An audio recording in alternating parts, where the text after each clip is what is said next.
రాగి సంగటి అంటే మీలో ఎంతమందికి ఇష్టమో కామెంట్ చేయండి. మా అమ్మ మా చిన్నప్పుడు మధ్యాహ్నం వస్తే చాలు రాగి సంగటి మాత్రమే ఉంటుంది మా ఇంట్లో. అన్నం అనేది ఉండనే ఉండదు. మాకు అక్కడ బాగా రాగి సంగటే అలవాటు.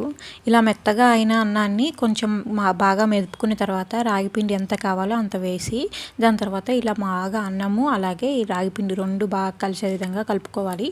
ఎక్కడ తెల్లగా అనేది కనిపించకూడదు. ఇలా కలుపుకున్న తర్వాత మీకు ఏదైనా గట్టిగా అనిపిస్తే అంటే కొంచెం చాలా గట్టిగా అనిపిస్తే హాట్ వాటర్ మాత్రమే యాడ్ చేసుకోండి. చల్ల వాటర్ అయితే అస్సలు యాడ్ చేయకూడదు.